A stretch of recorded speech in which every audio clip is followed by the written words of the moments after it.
Have you ever wondered why warriors from thousands of years ago moved with such rhythm, like dancers, but were feared on battlefields? Why do some people strike with their fists like lightning, while others use their legs like swinging blades? Why did one island teach its people to fight using only elbows and knees, while another created a flowing art of defense without even throwing a punch? Some say martial arts began as simple movements to survive. Others say they were shaped by monks in quiet temples, far away from the noise of war.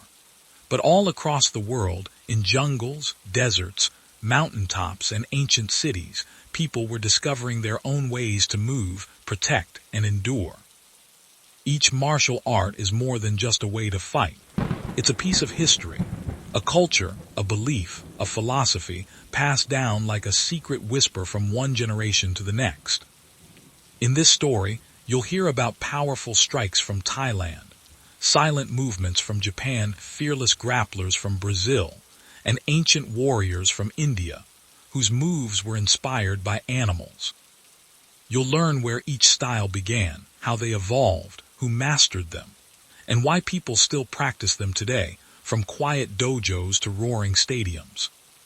So find a quiet spot, breathe slowly, and listen carefully, because this story is not just about kicks and punches. It's about how people turned movement into meaning. Let's get started.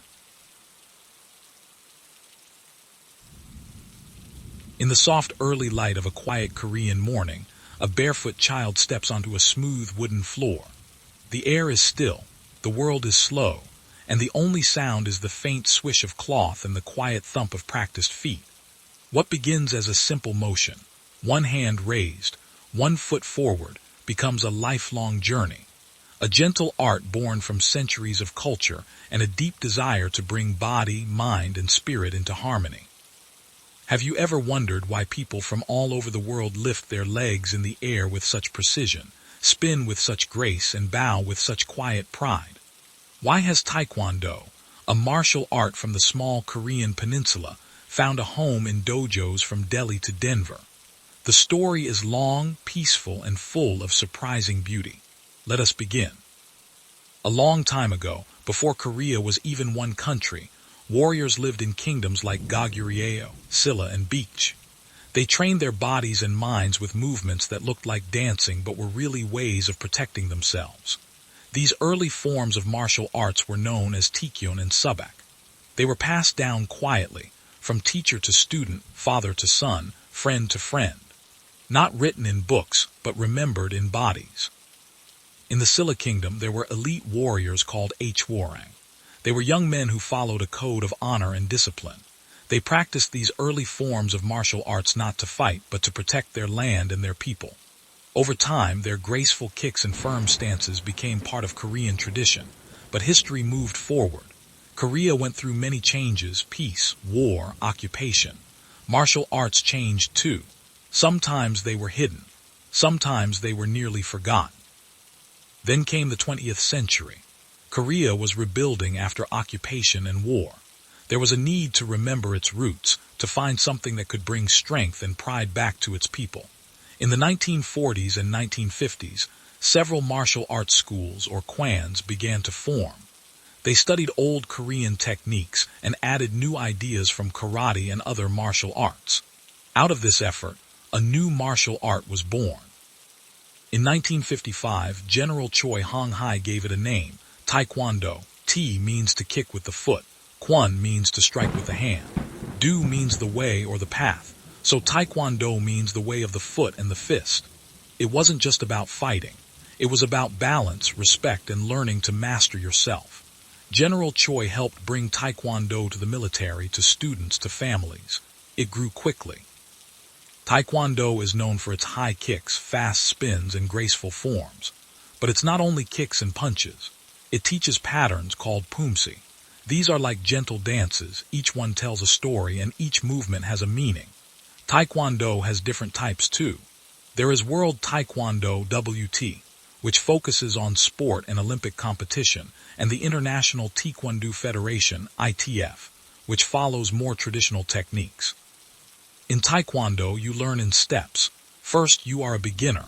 You wear a white belt like a blank page. With each test, you earn a new color. Yellow, green, blue, red, each one shows your growth. At last, after years of steady practice, you may reach the black belt. But even that is just the beginning, because in Taekwondo, learning never ends. Students follow a simple, respectful routine. You bow when you enter the training hall. You bow to your teacher. You learn to stretch, to breathe, to move with purpose. There are kicks, like the front kick, the roundhouse, and the spinning hook kick. There are hand strikes, blocks, and stances. The body learns, and so does the heart. To learn Taekwondo, students usually follow a syllabus set by their school or organization. They learn forms, sparring, self-defense, and theory. It can take 3 to 5 years to earn a black belt, but many spend a lifetime learning more. The benefits are many. Your body becomes stronger. Your mind becomes calmer. You learn confidence, patience, and how to face challenges with grace. Why should someone learn Taekwondo? For some, it's for self-defense. For others, it's to stay fit or to make friends or to find discipline. But for many, it's a peaceful path, a way to find balance inside and out. In real life, Taekwondo helps with focus, courage, and even kindness. It teaches you when to step forward and when to be still. As the years passed, Taekwondo traveled beyond Korea. Soldiers, students, and teachers carried it with them. Demonstrations impressed audiences. Schools opened across Asia, Europe, the Americas, Africa, and beyond. In 1988, it was a demonstration sport in the Seoul Olympics. In 2000, it became an official Olympic event. That moment helped it grow even more. Today, Taekwondo is practiced in nearly every country. It is taught in schools, universities, community centers, and private dojings. From rural villages to big cities, students wear white uniforms and tie on colored belts. They learn not just how to kick and punch, but how to show respect for others and for themselves. Many famous institutions teach Taekwondo. In Korea, there is Gakkiwon, also known as the World Taekwondo Headquarters. It is in Seoul, and it is where many international masters train and where black belts can test for higher degrees. Other schools around the world are connected to Gakkiwon or the ITF. Some large cities have national training centers. In the U.S., the United Kingdom, India, Mexico, Egypt, and Brazil, Taekwondo thrives. Many international competitions are held for Taekwondo. The World Taekwondo Championships, the Olympic Games, youth tournaments, national championships. To participate, a student usually starts at local tournaments, then regional, national, and possibly international levels. Each competition has strict rules. You wear protective gear. You are scored for clean, controlled kicks and punches. You learn not just to win, but to compete with honor. There are many interesting records and facts. The fastest spinning kick, the highest jump kick. Some people have earned black belts at very young or very old ages. Taekwondo demonstrations often break wooden boards and even concrete blocks, not with anger but with focus and calm. Many great masters have helped Taekwondo grow. Grandmaster Chun brought Taekwondo to the United States. He taught students in Washington, D.C., and became known as the father of American Taekwondo. Others, like Grandmaster Park Yung-Tae and Grandmaster Hwang-Ki, shaped different paths in the art. Their lives were full of teaching, training, and spreading knowledge. Some famous athletes have made Taekwondo known around the world. Stephen Lopez from the United States is a 5-time world champion. Hattie C. from Iran won Olympic gold. Jade Jones from the United Kingdom is known for her speed and skill. These athletes inspire new generations to learn, to train, and to respect the art. In movies, Taekwondo has shown up quietly, not always by name, but often in action. Some of the kicking styles used by stars like Jean-Claude Van Damme, Chuck Norris, or even in animated characters come from Taekwondo. Films like Best of the Best and Spin Kick showcase the art. But even when it isn't named, its clean, high kicks often appear. And now, as we come to the end of this peaceful path, We bow gently to all the stories, the teachers, and the students who have made Taekwondo what it is today. A quiet force, a calm discipline, a lifelong friend. Thank you for walking this path with me today. In our next story, we'll step into another quiet art from another part of the world. Until then, take a deep breath, stretch a little, and remember, peace begins within you.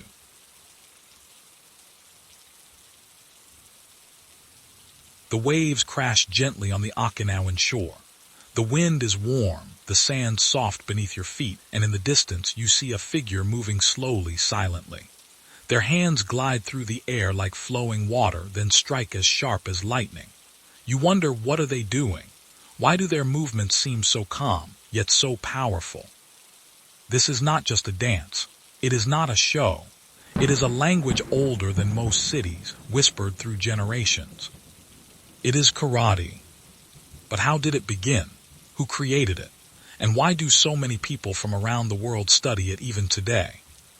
Let us begin the story. Long ago on the island of Okinawa, there lived ordinary people. Farmers, fishermen, craftsmen. Their lives were peaceful, but they had no army to protect them. Long ago, rulers had banned weapons, so the people learned to use their bodies instead. Slowly, over many years, they began to build a way of moving, a way to defend, without needing swords or shields. This was the beginning of something we now call karate. At first it had no name. It was just called Ti, which simply meant hand. These techniques were quiet, taught in secret, passed from teacher to student under the stars. Over time, they were influenced by Chinese martial arts, especially those brought by traders and travelers. These influences helped shape Okinawan fighting into something more complete.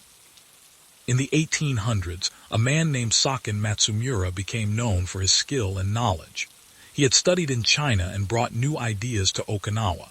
His student, Anko Itasu, believed that karate could be used to build not just strong bodies, but strong minds and good character. Itasu began teaching karate in schools. He developed simple movements, called kata, to help students learn better.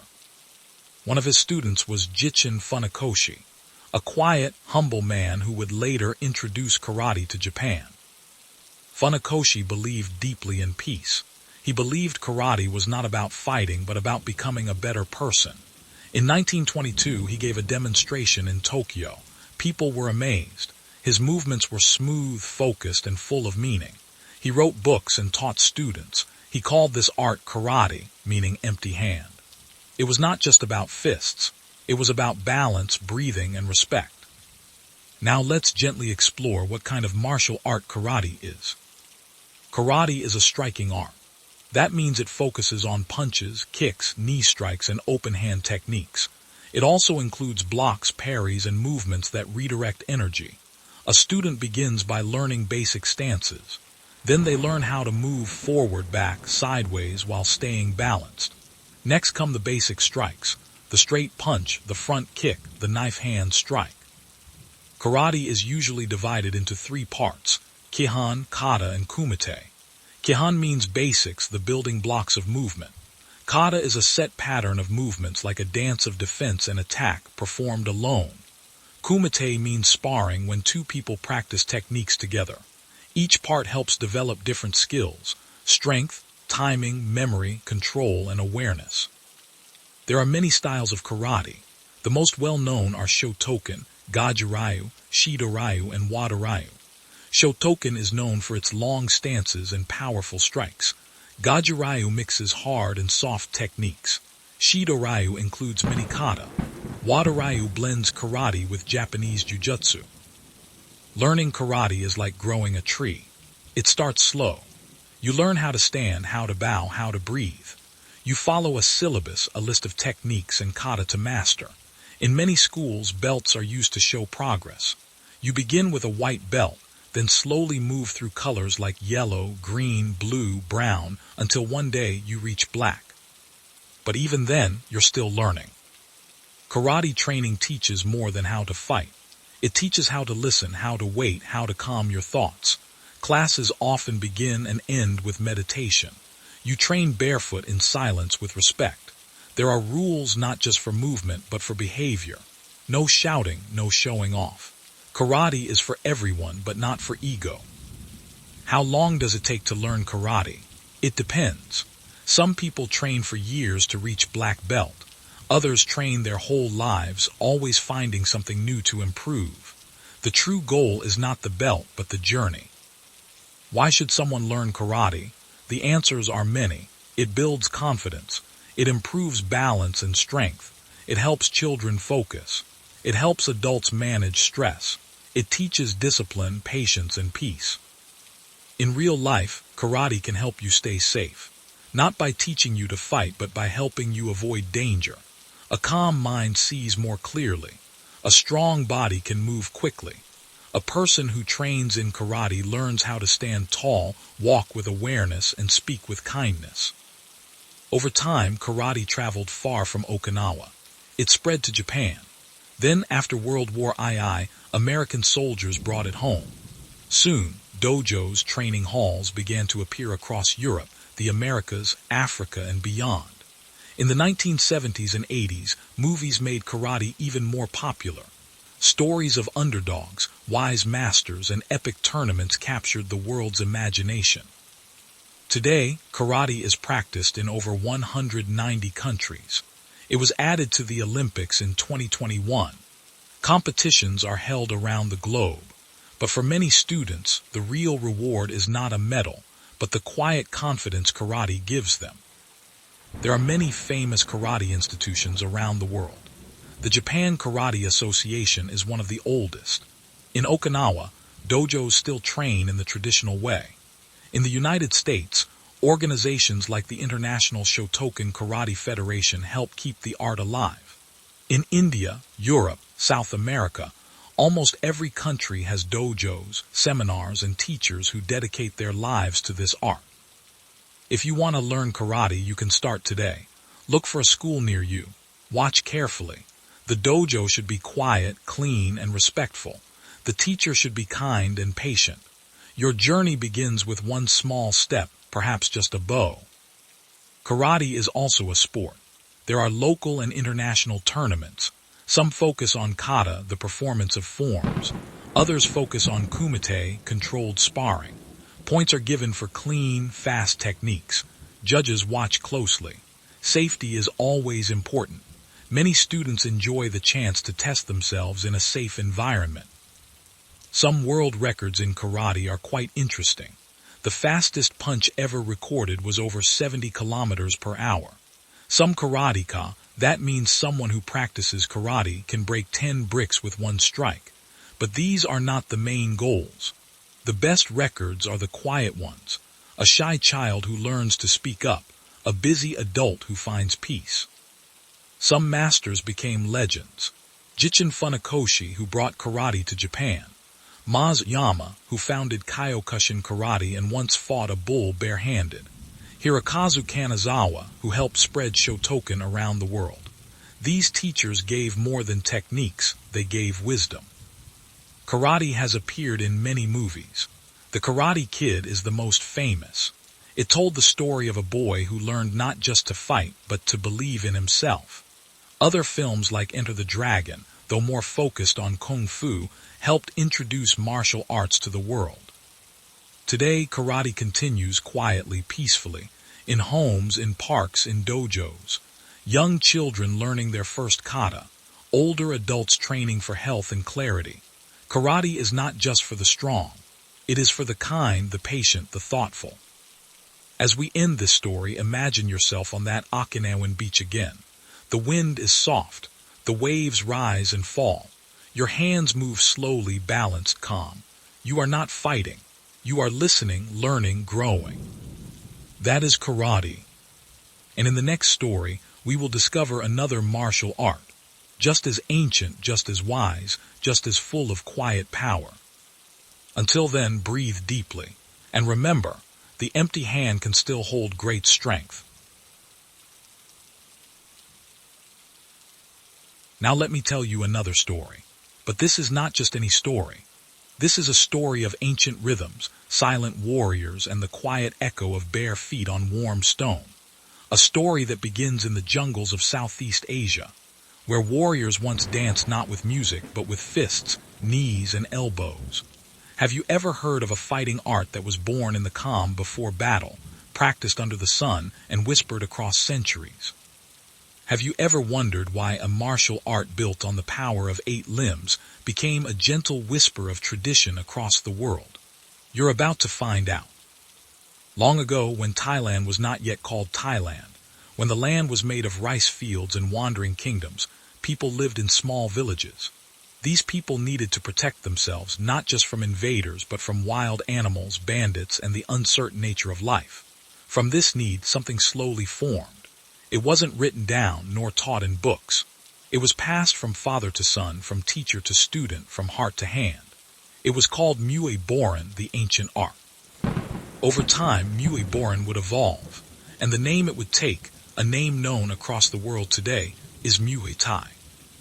No one knows exactly who created it. There are no single names carved in stone. Instead, Muay Thai was born from the daily lives of the people, shaped by farmers, hunters, and soldiers. As Thailand grew, so did its need for soldiers, and Muay Thai became more refined, more structured. The battlefield techniques became a system of combat. It wasn't just about punching and kicking. It became about grace, balance, and timing, a calm before every strike. A dance that could hurt, but first taught you control. Muay Thai is sometimes called the art of 8 limbs. Why 8? Because it uses 2 fists, 2 elbows, 2 knees, and 2 legs. Every part of the body becomes a tool, and every tool is taught with patience. A student of Muay Thai learns how to strike, yes, but also when not to.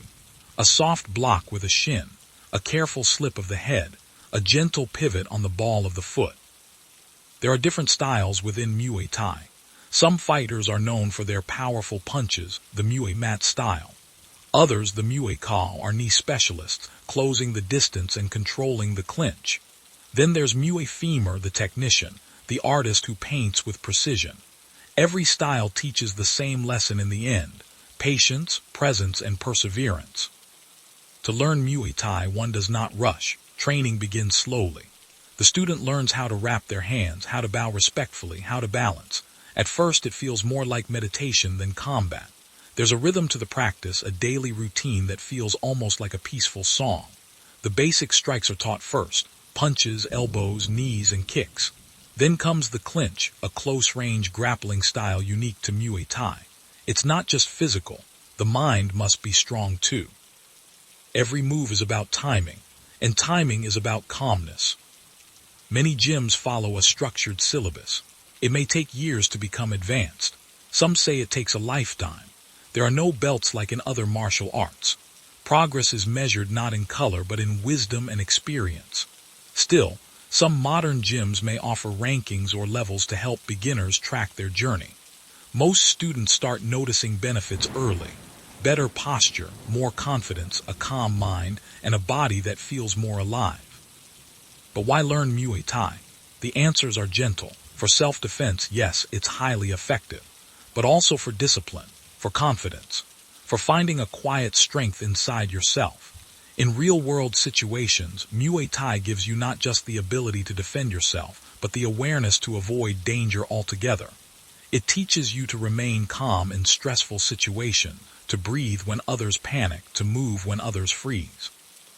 Muay Thai's journey beyond Thailand began slowly. First, soldiers and travelers brought stories of the art to other countries. Then in the 20th century, Thai fighters began participating in international competitions. The world watched and people were amazed. The precision, the respect, the beauty of Muay Thai captured the imagination. Slowly, gyms began to open around the world, in America, in Europe, in Africa, in Australia. Today, Muay Thai is practiced globally. In New York and Nairobi, in Tokyo and Toronto. You'll find training centers in the most unexpected places, sometimes humble, sometimes high-tech. There are famous institutions like Sitman Chai Gym, Fairdex Training Center, and the world-renowned Tiger Muay Thai in Phuket. These schools welcome beginners and experts alike. In terms of modern popularity, Muay Thai is everywhere. It's used in mixed martial arts. It's seen in films. It's part of fitness routines. But the heart of Muay Thai remains the same, humble, respectful, powerful. The Y Crew dance performed before each match is still practiced. It honors the teacher, the art, and the ancestors. If you wish to learn Muay Thai, you don't need to be strong. You need to be willing. There are beginner classes in almost every country. You can train for fitness or for fighting. You can join a gym, watch online tutorials, or travel to Thailand. There are local and international competitions too. Amateur Muay Thai bouts are held globally, supported by organizations like IFMA, International Federation of Muay Thai Associations. Events take place in countries such as France, the USA, Russia, and more. If you train well, you can participate. Some incredible records are held in Muay Thai history. The most fights. Some Thai fighters have competed hundreds of times. The youngest champion. Some begin as early as 8 or 9. There are also curious facts. In rural Thailand, matches are sometimes held in temples during festivals. There's even a form of Muay Thai practiced blindfolded for fun. There are many legendary fighters. Buakaw Banchamak, known for his lightning kicks. Sinchai, the magician of Muay Thai, whose footwork is admired by all. Disilnoy, the master of knees. These are names whispered in gyms around the world. Muay Thai has appeared in many Hollywood films gently but with impact. Think of Jean-Claude Van Damme's Kickboxer, where the Thai style was shown to the world. Or Tony Jaa's Ong Bak, where real Muay Thai techniques were filmed without special effects. Even modern action scenes borrow from Muay Thai, those sharp elbows, those quick clinches. And so the story comes to rest. A martial art that began in silence in villages long gone now travels the globe, taught in quiet gyms, practiced by peaceful people, respected by warriors and children alike. Muay Thai is more than fighting. It's a way of moving through the world with awareness, respect, and calm strength. And maybe, just maybe, it's waiting for you too. But don't go just yet. Because the next story, the one we'll share soon, is about another warrior art. One with a path just as old, just as graceful, and just as quiet. Can you guess what it is? Until then, take a breath, feel the ground beneath your feet, and remember, the calmest water holds the deepest power.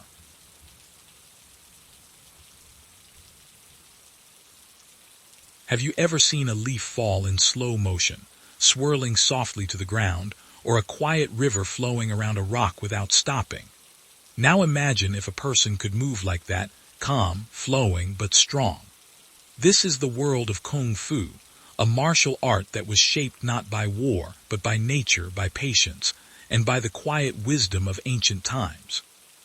Our story begins long ago in the heart of China, where mist rolled across green mountains and bamboo forests whispered in the wind. In those early days, people lived close to the land. Life could be hard, but the lessons were simple. Listen to the world, move with it, not against it. Kung Fu, also known as Gong Fu in Mandarin, does not only mean martial arts. The word itself means skill achieved through hard work over time. So, someone playing a bamboo flute well, or carving wood with care, is also practicing Kung Fu. But when we speak of Kung Fu as martial art, we are speaking of a beautiful tradition that took shape slowly, with the rhythm of nature and time. There is no single creator of Kung Fu. It emerged from many places, many people. But the most famous origin story begins at a quiet place called the Shaolin Temple. The Shaolin Temple, nestled in the Songshan Mountains, became a center of Buddhist practice around 495 AD. Peaceful monks came to meditate, to study the teachings of Buddha, and to live in harmony. But over time, these monks found that their bodies grew weak from long hours of sitting, so they began to move. A wise monk named Bodhidharma, said to have traveled from India, shared exercises that blended breathing with motion, simple, steady movements that helped strengthen the body and calm the mind. These exercises became the seeds of Shaolin Kung Fu. From that point, the monks began to study the movements of animals, the tiger, the crane, the snake, the leopard, and the dragon. They noticed how each creature moved with purpose and grace. Over hundreds of years, these ideas developed into complete systems of training. Shaolin Kung Fu became a treasure trove of knowledge, balancing meditation, philosophy, health, and martial skill. But even outside the temple, people created their own styles, shaped by where they lived, how they thought, and what they needed to survive. This is why Kung Fu has so many branches, each with its own flavor. Kung Fu is not one martial art but many. Some are hard and powerful like Hung Gar, which uses strong stances and powerful strikes.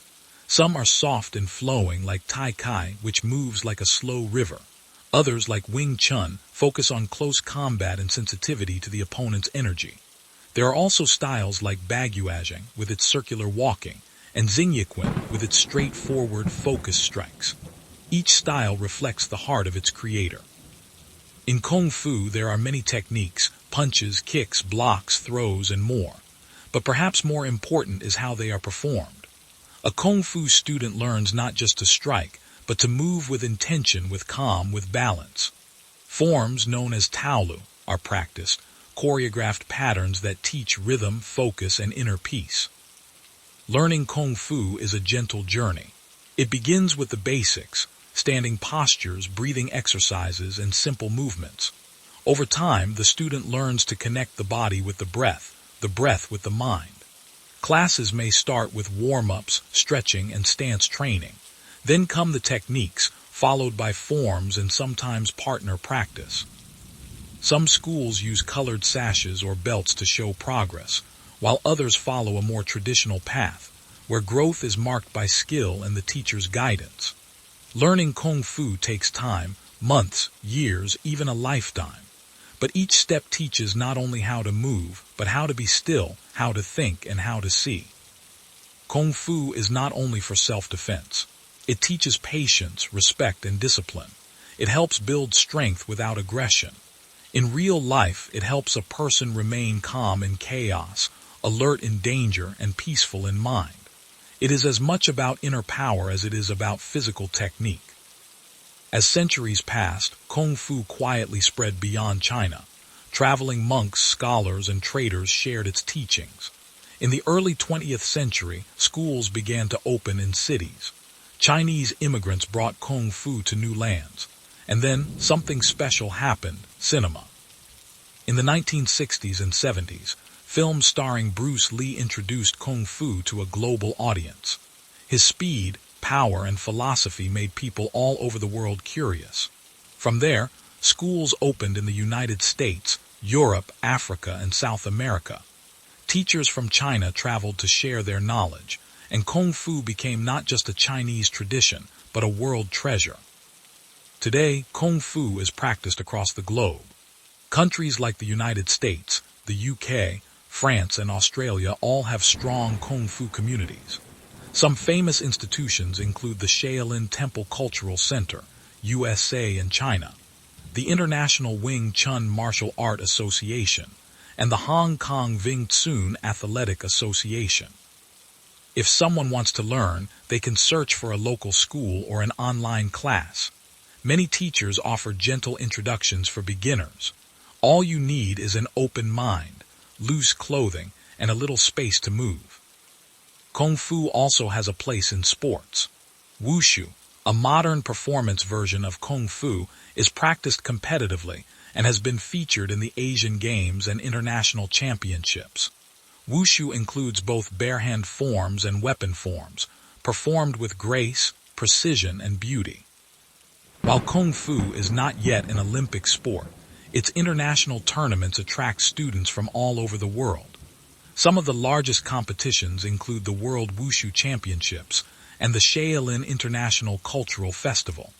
Participants are judged on their skill, form, spirit, and presentation. There are many wonderful stories and facts about Kung Fu. Did you know that some monks used to train by copying the movement of animals for years? Or that the iron body training of some Shaolin monks allows them to break bricks without harm? These feats are not magic. They come from deep focus and gentle practice. Some famous Kung Fu masters include Wang Fei Hung, a physician and martial artist whose stories became legend. Ip Man, the teacher of Bruce Lee, brought Wing Chun into the light. Then there is Jet Li, a champion of wushu who became a movie star and ambassador of Chinese martial arts. Bruce Lee, of course, is one of the most beloved figures in martial arts history. Though he developed his own system called Jeet Kune Do, his roots were in Kung Fu, and his words, like "Be water, my friend," continue to inspire generations. Kung Fu has left its mark on Hollywood, too. Films like Crouching Tiger, Hidden Dragon, The Karate Kid, 2010, Kung Fu Panda, and Hero introduced millions to the beauty of Chinese martial arts. Through movies, the gentle movements of Kung Fu have touched hearts around the world. And now, as we reach the end of this peaceful path, we remember that Kung Fu is more than punches and kicks. It is a practice of patience, a dance of discipline, a mirror of the world where softness meets strength and calm creates power. Thank you for listening, and if you enjoyed walking this quiet path with us, then you'll love the next story, another ancient tradition filled with gentle strength and silent wisdom. Until then, move like the breeze and think like still water. We'll meet again soon.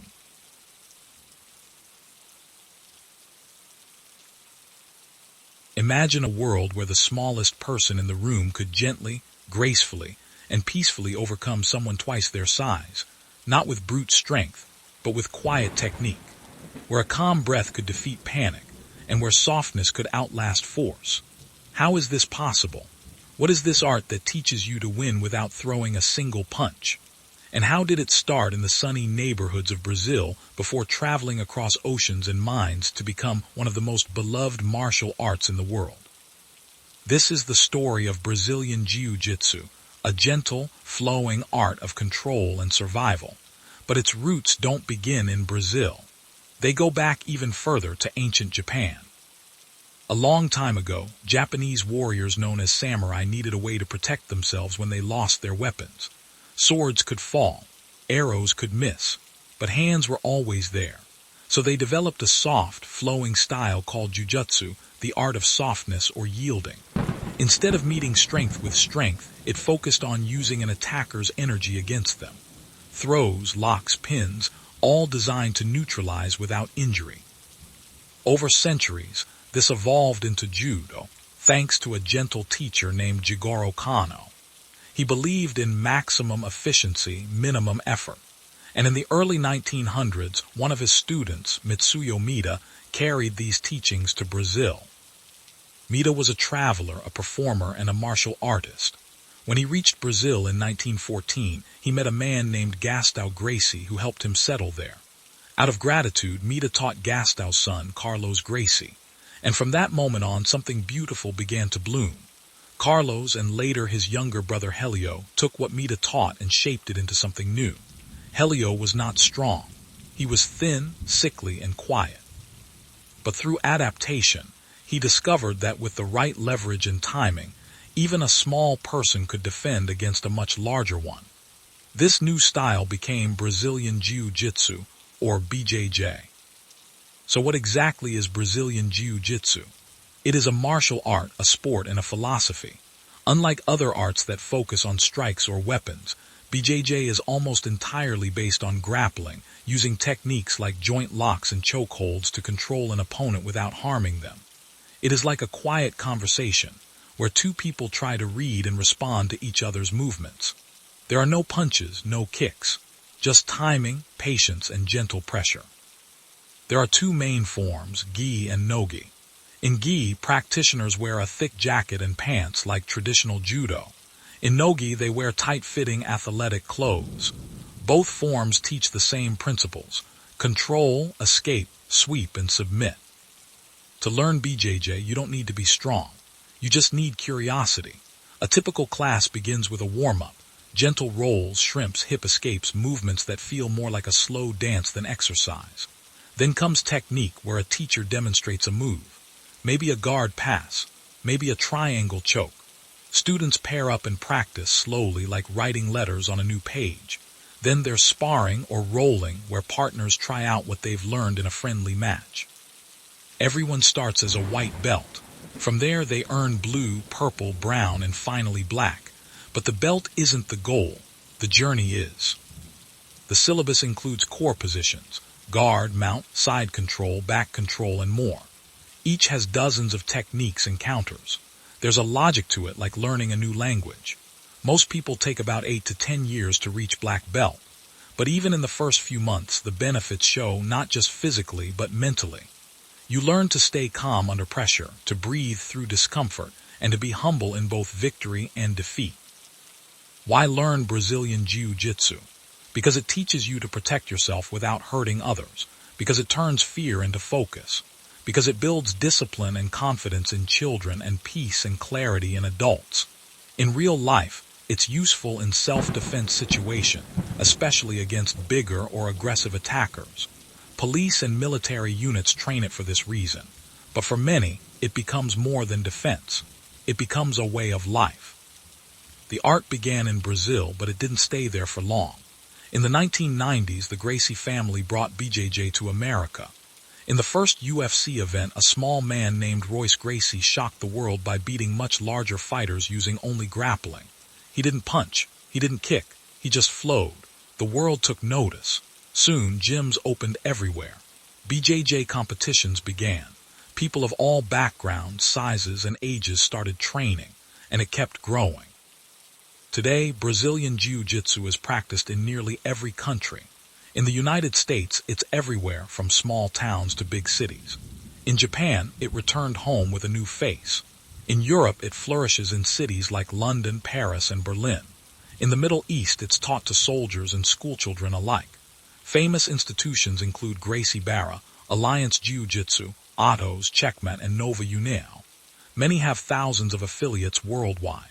And for someone new, it's easy to begin. Just find a nearby gym. Walk in, say hello, the mat will welcome you. BJJ has many competitions. The biggest is the IBJJF World Championship, also called the Mundials. There's the ADCC, the Abu Dhabi Combat Club, considered the Olympics of no-gi grappling. There are regional tournaments, open events, and children's leagues. Anyone can join. Just sign up, follow the rules, and step on the mat. There's no punching, just strategy, timing, and technique. Win or lose, everyone learns. There are records too. Some people have won multiple world titles. Others have held black belts for over 50 years. The youngest black belts, the oldest competitors, the longest matches. But the real records are quiet ones, the shy child who gains confidence, the injured man who heals through movement, the tired mother who finds peace in an hour of training. These stories are the heart of BJJ. And the legends, they are many. Helio Gracie, the humble founder. Rickson Gracie, known for his quiet strength. Marcelo Garcia, the smiling master of guillotine chokes. Roger Gracie, who dominated with simple, perfect technique. Kron Gracie, who carries on his father's legacy. Women like Mackenzie Dern and Gabby Garcia, who inspire a new generation. And so many more, not just champions, but teachers, students, and quiet leaders on the mat. Hollywood has noticed too. Films like John Wick feature BJJ techniques. Keanu Reeves trained seriously, learning armbars and escapes. Tom Hardy used BJJ in Warrior. Even in quiet dramas and documentaries, BJJ appears not as a show, but as a story of growth. And now, as we come to the end of this soft and winding journey, we remember something simple. Brazilian Jiu-Jitsu is not about fighting. It is about understanding. It is about listening to your partner, your breath, your fear, and your peace. It teaches that strength lies not in muscle, but in patience. That victory lies not in domination, but in adaptation. So if one day you walk past a small gym and hear the soft shuffle of feet and the quiet tap of a hand, remember this story. Maybe step inside. Maybe begin your own. And as we close this chapter gently, we invite you to open the next with us, another martial art, another story, another breath of learning. Until then, stay safe, stay soft, and keep flowing forward, one gentle movement at a time.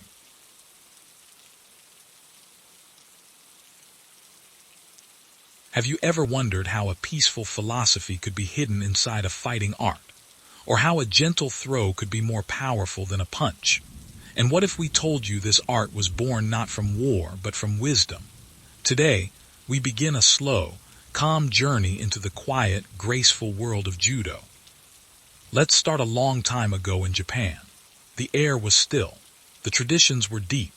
Life was centered around balance, respect, and harmony. It was in this world, in the year 1882, that a young Japanese man named Jigoro Kano quietly created something new. Something that would change the world, not with force, but with understanding. Jigoro Kano was not a large man. In fact, he was often bullied as a child. He was small, delicate, and thoughtful. But instead of fighting back with anger, Kano searched for something different. He studied many forms of traditional Japanese Jiu-Jitsu, which were older martial arts designed for battle. But he noticed something important. Much of it relied on brute strength. He thought, what if there could be a system where intelligence and balance mattered more than size or power?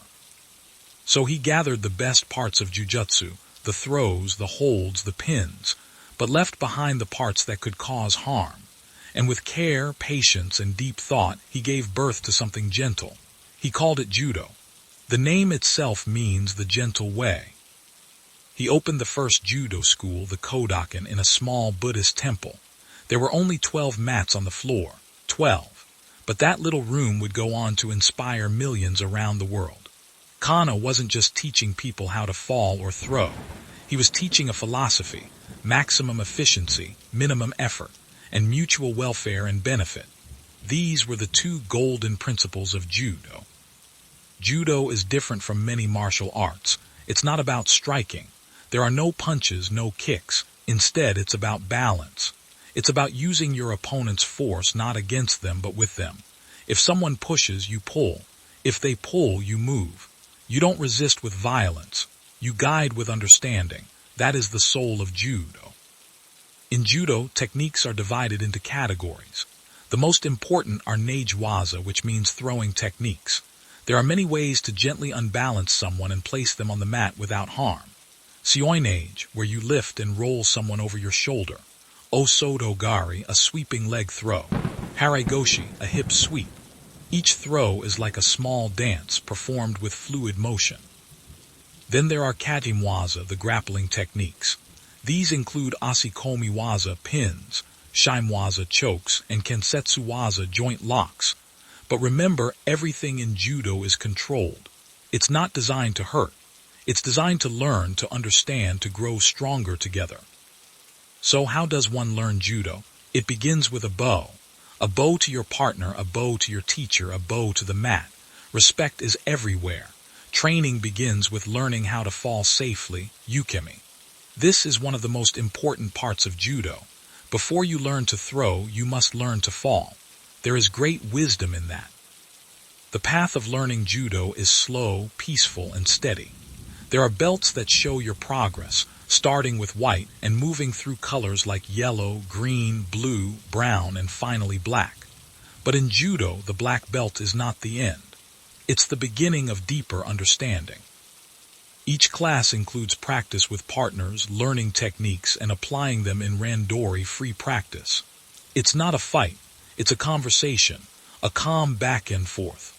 There is no anger, only learning. To become skilled in Judo takes time. It might take years, but the benefits are deep. You become stronger, yes, but also calmer. You learn patience. You learn balance, not just with your body, but with your mind. And Judo isn't just for self-defense. It teaches how to stay calm in hard moments, how to think clearly, how to respect others. These lessons go far beyond the dojo. Judo began in Japan, but it didn't stay there. Jigoro Kano traveled widely. He showed the world that this gentle art was not just for Japan, but for everyone. He even became Japan's first representative to the International Olympic Committee. He believed in peace through sport. Soon, Judo spread across the world. In France, in Brazil, in Russia, in the United States. Today, Judo is practiced in more than 200 countries. It became an Olympic sport in 1964 in the Tokyo Olympics, the same country where it was born. In today's world, Judo continues to grow. There are schools and clubs in every corner of the globe. Some famous institutions include the Kodokan in Japan, the Paris Judo Club in France, and the USA Judo National Training Center. Anyone, anywhere can start learning. All you need is a gi, a white judo uniform, and an open heart.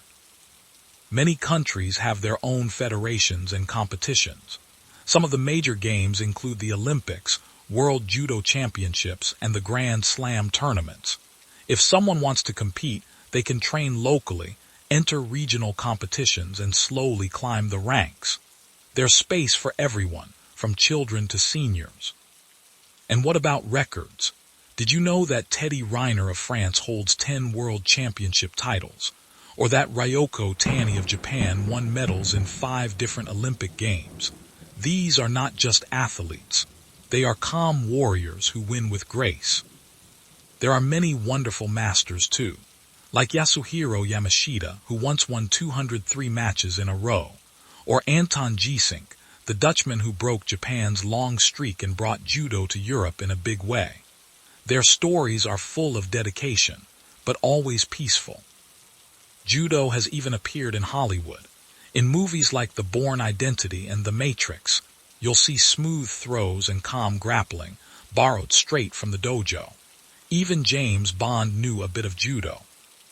And so, we reach the end of this peaceful path. Judo is more than a sport. It is a way of life, a quiet journey that helps us become stronger, calmer, and more understanding. It teaches us how to fall and rise again, how to move with the world, not against it. Thank you for walking this gentle way with us. And if you enjoyed this story, you might love the next one, where we explore another martial art that's just as wise, just as quiet, and just as powerful. See you there, dear listener. Until then, stay balanced.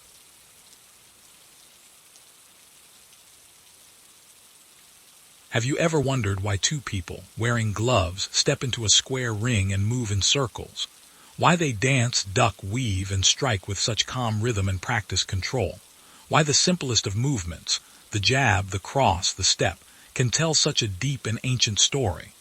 Boxing is more than a sport. It's more than a fight. It is one of the oldest human expressions of movement, discipline, and spirit. Let's begin this gentle, peaceful walk through the story of boxing, a story filled with quiet training halls, ancient games, slow transformations, and the soft echo of gloves tapping pads. From its first appearance in history, to its rise in modern gyms, to the stories of champions who speak through silence and motion. Boxing began long, long ago. If we go back to ancient times, we find cave drawings from as early as 3000 BC in Sumeria, showing two men standing face to face, fists raised. In ancient Egypt and Greece, boxing was practiced as part of physical training. The Greeks even made it part of the Olympic Games in 688 BC. Back then, fighters wrapped their hands in leather strips and fought until one man gave up or could no longer continue. The Romans had their version too. They called it pugilatus, but it was harsher. Gladiators wore metal-studded gloves. It was more dangerous, more painful. When the Roman Empire fell, so too did boxing fade into the background. For hundreds of years, boxing remained a quiet memory, until it returned in England in the 17th century. People began organizing prize fights in pubs and open fields. These early fights had no rules, just bare fists and bravery. Then came a man named Jack Broughton in the 1700s. He was a boxer who wanted to protect fighters, so he created rules. He introduced gloves for training, a ring to fight in, and rest periods. These rules became the early guide for modern boxing. In 1867, the Marquess of Queensberry rules were introduced. These rules gave boxing its structure: 3-minute rounds, gloves, weight classes, and no wrestling. It transformed boxing into a sport of skill and respect. So what kind of martial art is boxing? Imagine standing with your feet planted softly on the ground, one foot forward, one back, your hands raised gently to protect your face, your body relaxed. That's the boxing stance. From there, movement begins. A jab extends like a greeting. A cross follows with quiet strength. A hook curves in a semicircle. An uppercut rises from below. Together, these punches form the vocabulary of a boxer. Boxing focuses on striking with the fists, but it's not just about power. It's about timing, distance, rhythm, defense. A good boxer moves like a whisper. They slip punches by inches. They block with grace. They counter with speed. Boxing is the art of hitting without being hit. There are many styles within boxing. Some fighters are outboxers, using footwork and jabs to control the pace. Others are pressure fighters, always moving forward. Some are counterpunchers, waiting for the perfect moment. And some are brawlers, relying on heart and strength. To learn boxing, one starts with the basics. First, the stance. Then footwork, how to move forward, back, side to side. Then the punches. Then defense, how to block, slip, and roll. Training takes place in a gym or boxing club. A trainer guides the student.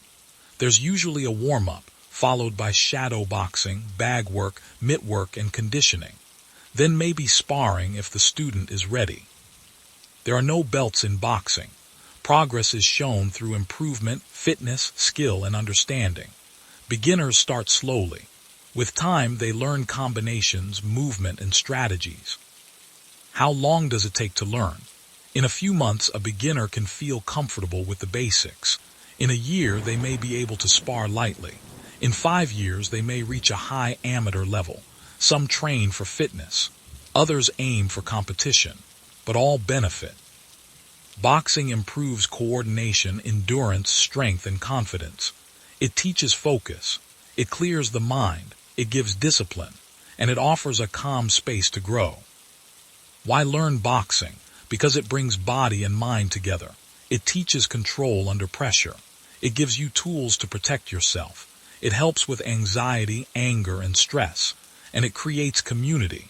In every boxing gym, people support one another. They cheer each other's progress. They grow together. Boxing is useful in many real-life situations. It builds quick reflexes. It helps in emergencies. It teaches how to stay calm. And most of all, it teaches self-respect and respect for others. How did boxing become so popular? In the late 1800s and early 1900s, boxing spread across the world. Champions like John L. Sullivan, Jack Johnson, and Jack Dempsey drew crowds. The radio brought their fights to people's homes. Then came television. And later, the internet. Each era had its heroes.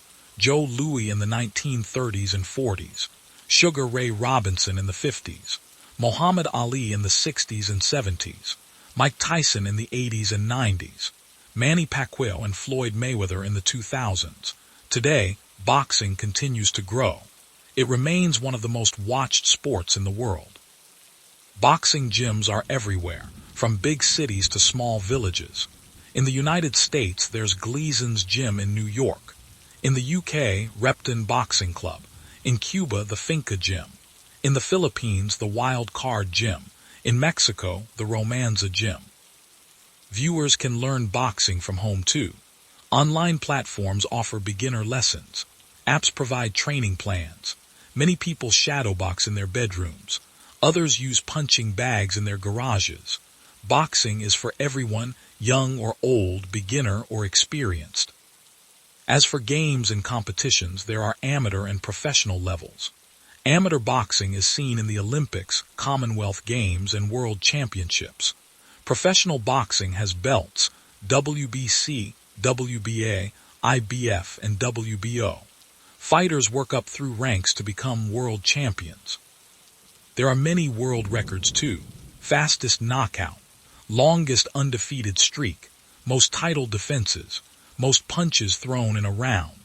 And of course, the biggest boxing crowds, like the famous Ali versus Foreman fight in Zaire, watched by millions. Some amazing facts. Boxing is one of the few sports where you fight alone but never train alone. Muhammad Ali once trained by shadowboxing underwater. The average boxer trains for months for a fight that may last just minutes. And many of the best boxers began with nothing, but found everything in the ring. Let's talk about a few of the greats. Muhammad Ali, graceful, fast, poetic. He danced and fought with joy. Mike Tyson, explosive, fierce, focused. Floyd Mayweather, flawless defense and timing. Manny Pacquiao, fast, fearless, humble. Katie Taylor, skilled, smart, strong. Clarissa Shields, confident, powerful, precise. These fighters tell us that boxing isn't just about fists. It's about heart, discipline, and belief. Boxing has also appeared in many films. Rocky is perhaps the most famous. It tells the story of a humble man who rises through courage and training. Raging Bull shows the intense focus of a real-life fighter. Cinderella Man, Creed, Million Dollar Baby, all share the quiet, human side of boxing. And now, as we end this peaceful story, let's return to the ring.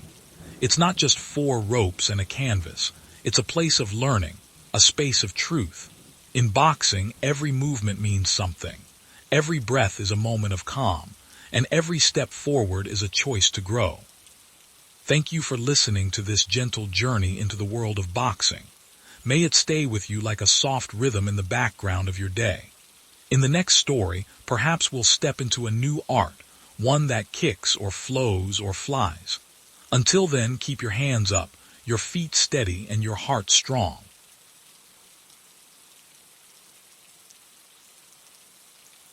It begins with a whisper in the dark, a whisper that echoes across continents, through ancient jungles and modern steel cities. It is not the whisper of a warrior, nor the cry of battle. It is the quiet hum of evolution, of hands learning to strike, feet learning to dance, and hearts learning to endure. Why do people all over the world, from quiet farms in Brazil to the bustling streets of Tokyo, practice the same strange art of fighting? Why do they lock themselves in cages not to harm each other but to understand themselves better? What makes mixed martial arts, or MMA, not just a sport, but a story older than the pages we write on? Let us take you back, far back, to where this story first began, not with one person or one country, but with many small streams of knowledge flowing together. Imagine a time long ago when warriors from different lands trained not just to win wars, but to become better versions of themselves. The Greeks had pankration, a brutal but beautiful blend of wrestling and striking. In Asia, there were the traditional martial arts like Jiu-Jitsu, Judo, Karate, and Kung Fu. In the West, boxers danced with precision and wrestlers grappled with grace. These were isolated arts, each a world of its own. But the 20th century brought something new, something that no one saw coming. In Brazil, a small man named Helio Gracie felt that size should not matter. He adapted traditional Japanese Jiu-Jitsu into something gentler, yet more powerful Brazilian Jiu-Jitsu. In America, wrestlers tested their strength, while kickboxers sharpened their timing. And then in 1993, something happened. The Ultimate Fighting Championship, or UFC, was born. It was supposed to be a one-night event to find out which style was best. But instead, it showed the world something far greater, that a new style was being born, a style that borrowed from everyone, yet belonged to no one. Mixed martial arts. So what exactly is MMA? At its heart, it is a sport where 2 people compete using striking and grappling techniques, standing up or on the ground. It allows punches, kicks, knees, elbows, clinches, throws, takedowns, and submissions. Unlike many traditional martial arts that have rigid rules, MMA is open, fluid, and always evolving. There are 3 main areas of technique: striking, wrestling, and submission grappling. A fighter might use boxing to punch, Muay Thai to kick and knee, wrestling to control and take down, and Jiu-Jitsu to finish the fight on the ground. It is not about being the strongest, but being the most adaptable. Learning MMA is a journey, not a sprint. Most people begin at a local gym, starting with basics: how to throw a jab, how to sprawl, how to keep your balance. Coaches guide students through safe drills and friendly sparring. The syllabus usually includes boxing, Muay Thai or kickboxing, wrestling, and Jiu-Jitsu. Some gyms have structured programs: beginner, intermediate, and advanced. It can take 3 to 5 years to become proficient and 8 to 10 years to become elite. But each step is rewarding. As you learn to control your body, you also learn to control your mind. The rules for learning are simple but strict. Respect your coach, respect your partner, and respect yourself. Always train with safety. Tap early. Tap often. Never fight angry. And remember, it's not about hurting others but growing together. Many gyms teach MMA not for competition but for fitness, self-defense, and confidence. It teaches balance, discipline, humility, and focus. But why should someone learn MMA? There are many reasons. Some learn it to protect themselves, some to get fit, others to compete. But for most, it becomes a quiet place of meditation. In a world that moves too fast, MMA slows things down. The mat becomes a space to breathe, to learn, and to grow. And in the chaos of combat, people often find peace. Over time, MMA grew beyond the cage. From its early days in the UFC, it spread across continents. In Japan, Pride Fighting Championships became a legendary promotion with colorful entrances and epic battles. In Russia, Sambo fighters brought their grit. In Canada, Georges St. Pierre showed elegance in violence. In Ireland, Conor McGregor brought swagger and flair. Promotions like Bellator, One Championship, and RIZIN rose. And with them, the sport reached living rooms, schools, and small-town gyms. Today, MMA is a global language. It is practiced in over 150 countries. From Bangkok to Buenos Aires, from Lagos to London, MMA gyms are filled with people, old and young, rich and poor, strong and fragile, all chasing the same goal: self-betterment. Some institutions that stand out include American Top Team in Florida, Jackson Wink in New Mexico, Evolve MMA in Singapore, Tristar Gym in Canada, and Tiger Muay Thai in Thailand. You don't need to be an athlete to begin. All you need is curiosity and a willingness to learn. Competitions are held all over the world. The UFC remains the biggest stage. Bellator, PFL, and One host fighters from every background. Amateur leagues exist in almost every country. There are local tournaments, national leagues, and international championships. If someone wishes to participate, they start small, local amateur fights, then climb up. Most countries have commissions and athletic boards that help register athletes and organize matches. There are many records in MMA. Fastest knockout, just 5 seconds. Longest win streak, over 20 fights. Most title defenses. A handful of legends share that honor. But the real beauty of MMA lies in stories of people who overcame fear, failure, and hardship. Of people like Amanda Nunes, who rose from poverty to become a champion. Or Khabib Nurmagomedov, who honored his father's dream. Or Brandon Morn, the flyweight champ who once worked at a piñata factory. And yes, MMA has touched Hollywood too. Movies like Warrior show the emotional depth of fighters. Never Back Down brought MMA to teenagers. Here Comes the Boom added humor. And actors like Keanu Reeves and Tom Hardy have trained in real MMA gyms for their roles. And now we come to a soft pause, the end of one journey and the beginning of another. Mixed martial arts is not just a sport. It is a mirror, a way to see ourselves clearly, to test what we're made of, and to grow beyond our limits. It welcomes all. It judges none. And for those who dare to learn, it offers a gift, not just strength of body, but strength of spirit. Thank you for sitting with this story. And now, as the mat empties and the gloves come off, we invite you to rest for a while. But don't go too far. For next time, we'll journey into the silent halls of another ancient discipline, one with secrets yet untold. Until then, breathe deep, stay calm, and keep listening to the rhythm of history.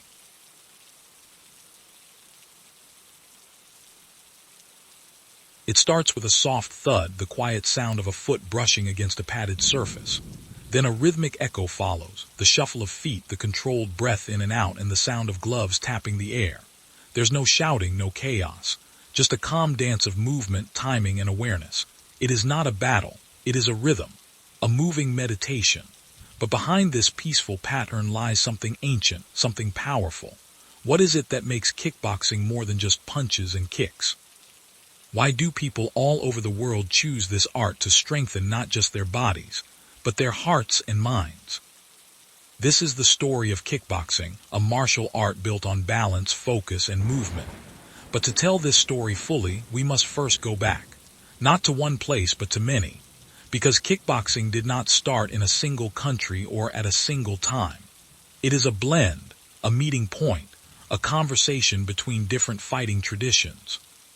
Thousands of years ago across Asia, warriors used punches, kicks, and knees in their training. In India, ancient texts spoke of an art called Malayutta. In China, striking arts like Kung Fu used both hands and feet. In Thailand, Muay Boran, the early form of Muay Thai, developed as a battlefield martial art. And in Japan, karate and kempo grew in schools and temples. These styles were similar, yet each was shaped by the place and people who practiced it. But something began to change in the 20th century. In Japan, a man named Tatsuo Yamada started blending karate with boxing.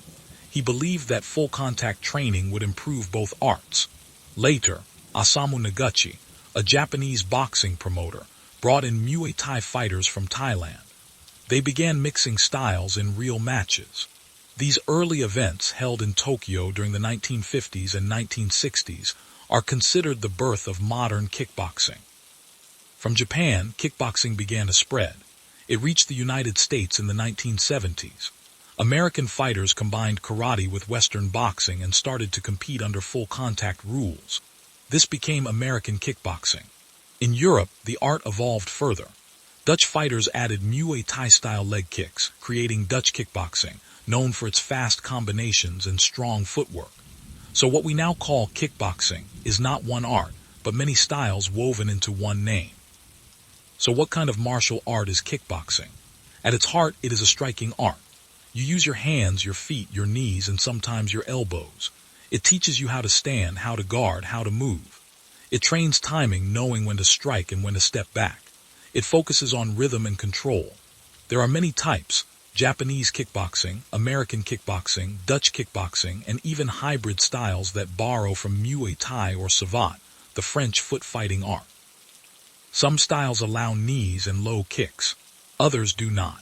But all share the same basic goal: to use the body as a tool of balance and expression. There are 4 major kinds of strikes in kickboxing: punches, kicks, knees, and sometimes elbows. Punches come from Western boxing: jabs, crosses, hooks, and uppercuts. Kicks may be roundhouse push kicks, side kicks, or spinning kicks. Knees are used in close range. Some forms allow clinch work, brief holds to control or strike. The beauty of kickboxing lies in its simplicity. You don't need fancy moves, just timing, breathing, and a calm mind. Learning kickboxing is a joyful path. You can begin at any age. You do not need to be strong, flexible, or fast. You only need an open heart and a little patience. A typical beginner's class starts with warm-ups, gentle jumping, stretching, shadowboxing. Then comes technique: how to throw a jab, how to block a kick, how to pivot. Students pair up to practice drills, often using pads. Later, there might be light sparring, a playful exchange under careful supervision. Safety is always first. Respect is always taught. Most schools offer levels: beginner, intermediate, and advanced. Some use belts, others don't. But everyone trains together, supporting each other. It may take a few months to learn the basics, a few years to move with confidence, a decade to master. But even in the first week, you feel the change: your breath becomes deeper, your mind clearer, your body more awake. The rules of learning are gentle and clear. Always bow when entering the mat. Always thank your partner. Never train angry. Always protect yourself and others. Tap gloves before sparring. Learn slowly. Practice with control. Kickboxing teaches you that real strength is quiet. It grows day by day with steady effort. Why learn kickboxing? Because it teaches you how to move with purpose. Because it turns stress into sweat, fear into focus. Because it gives you confidence that you carry with you, not just in the gym, but in daily life. In real-world situations, kickboxing helps you stay calm. It helps you protect yourself without panic. And more than that, it becomes a way of caring for your body and mind. You feel strong but not aggressive, alert but not anxious. Kickboxing spread through movies, competitions, and word of mouth. In the 1980s and 1990s, martial arts movies showed kickboxing to millions. Fighters like Benny Urquidez, Don, the Dragon, Wilson, and Jean-Claude Van Damme became household names. Events like K1 in Japan brought together fighters from many styles. The internet helped even more. Videos of fights and tutorials reached every corner of the world. Today, kickboxing is taught everywhere, from small dojos in rural towns to large gyms in cities. In Thailand, it blends with Muay Thai. In Japan, it lives alongside karate and judo. In the Netherlands, it thrives in cities like Amsterdam and Utrecht. In the United States, it is part of many martial arts schools. In Brazil, it is often combined with Jiu-Jitsu. Institutions like Mike's Gym in the Netherlands, Evolve MMA in Singapore, and Tiger Muay Thai in Thailand are well known. But even a small, quiet gym near your home may have a kickboxing class waiting for you.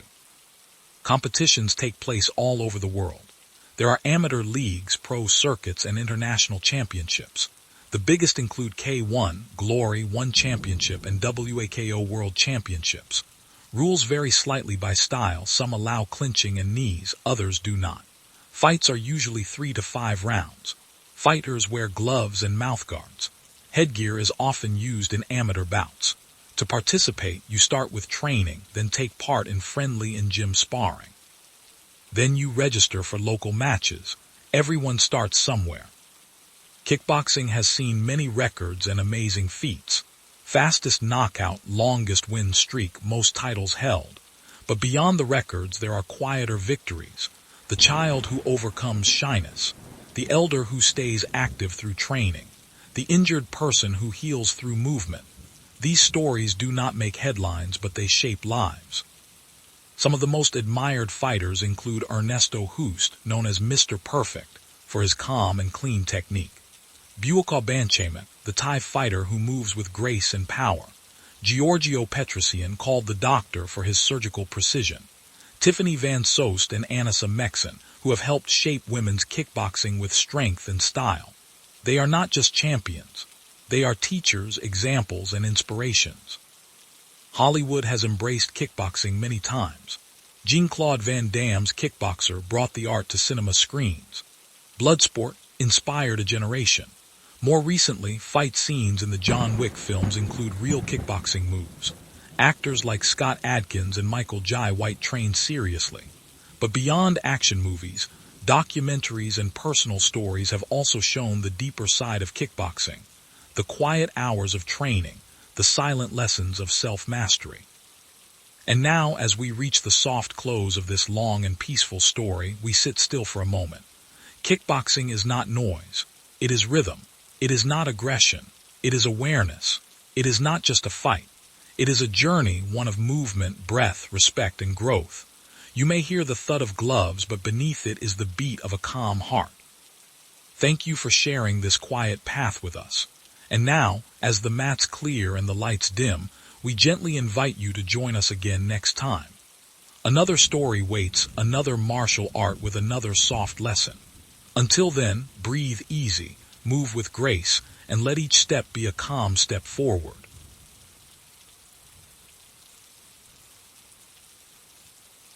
Have you ever heard of a fighting style that doesn't look like a sport? One that doesn't have rules inside the ring because it was never meant for a ring at all. A way of moving that's simple, direct, and was made not for points, but for surviving the worst moments a person could face. What kind of martial art would begin like that? And who would create it, not in a peaceful dojo, but on the streets of danger, war, and fear? This is the story of Krav Maga. Our journey begins long ago in the 1930s in the city of Bratislava. This was a time of change and worry in Europe. There was a man named Emil Lichtenfeld. He wasn't just anyone. He was a boxer, a wrestler, a gymnast, and he loved to learn how to move. But the streets were becoming unsafe, especially for Jewish families like his. Groups would come to harm them. And Emil realized something important. Sports fighting had rules, but life on the street did not. He had to defend people, but not with rules or fancy moves. He needed something fast, something real, something that worked. So he started to create it. He mixed boxing, wrestling, judo, street smarts, and instinct. It wasn't about looking good. It was about staying alive. At first, it had no name. It was just what Emil taught others to help them stay safe. Later, Emil moved to what would become Israel. When the state of Israel was born in 1948, there were many dangers and people had to defend themselves. The military needed a new kind of training, one that could teach people quickly, be used in real combat, and didn't rely on years of slow practice. Imi was asked to teach, and he gave this new system a name, Krav Maga. In Hebrew, that means contact combat. Now Krav Maga began to grow, but quietly. It wasn't flashy. It wasn't shown on big stages. It was taught to soldiers, police, and special forces, and then slowly to regular people too, because people realized this wasn't just about war. It was about protecting yourself and your loved ones. It was about learning to stay calm in a moment of fear. So what is Krav Maga exactly? It's not like karate. It's not like boxing. It's not a sport at all. It is a system, a set of ways to fight, escape, defend, and even prevent danger.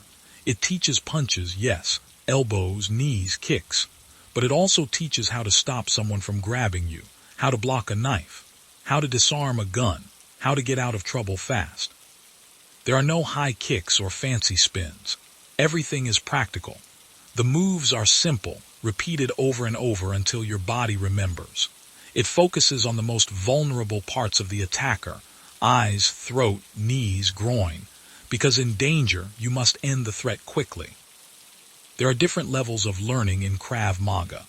Beginners learn how to punch, how to fall safely, and how to stand with confidence. They learn how to keep distance, use their voice, and stay aware. As they grow, they learn more complex defenses against weapons, multiple attackers, or surprise situations. There's usually no belt system like in karate, but some schools have levels to show progress. It may take a few months to feel comfortable, or years to master advanced tactics, but even a short time can give someone tools that might save their life.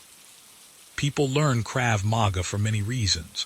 Some want to feel safer walking home. Some want fitness with a purpose. Some want to protect their family. Some just love the idea of becoming stronger and more confident. And others are in jobs where it's needed, like police, security, or military. Krav Maga became known because of its success. Soldiers used it in real fights. Law enforcement found it useful. Celebrities began training in it too, for movie roles or personal safety. Slowly, it spread from Israel to Europe, to the United States, to Asia and Africa. Now there are Krav Maga schools on almost every continent. In the modern world, Krav Maga has many styles. Some are very close to the military version. Others focus more on fitness and confidence for everyday people. But all of them follow the same ideas: simplicity, efficiency, and survival. You can find Krav Maga schools in the United States, like the Krav Maga Worldwide Schools or the Israeli Krav Maga Association. In Europe, places like the International Krav Maga Federation teach in many languages. Australia, India, Brazil, everywhere has training centers now. Some even offer online classes. There are not many big tournaments or games for Krav Maga. That's because it was never meant to be sport. But there are seminars, demonstrations, and challenges. Some groups hold friendly competitions to test reactions and fitness, but it's not like boxing or judo with worldwide championships. Krav Maga has some amazing stories, like people escaping kidnapping using techniques they learned in class, or police using it to stop a threat without harm. Some schools teach Krav Maga to children and seniors, adapting it to their needs. The fact that you don't have to be an athlete makes it powerful. You just need to learn. Some world records include the largest Krav Maga lesson held in Israel, with thousands of people moving in unison. There are stories of students training even in deserts, on beaches, and in forests, because real life happens everywhere. Famous people like Jason Statham, Angelina Jolie, and Jennifer Lopez trained in Krav Maga for movies. It shows up in films like Taken, The Bourne Identity, and Mission Impossible. But even in movies, they can't show how calm and focused Krav Maga really is. It's not about looking good. It's about being ready. As we come to the end of our quiet journey through the world of Krav Maga, take a moment to think about what it means to be safe. To walk with calm confidence, to know that you have a choice, a plan, a skill. That's what Krav Maga gives, not just the power to fight but the wisdom to avoid it. And maybe next time, we'll learn about another way of movement, another peaceful power from another part of the world.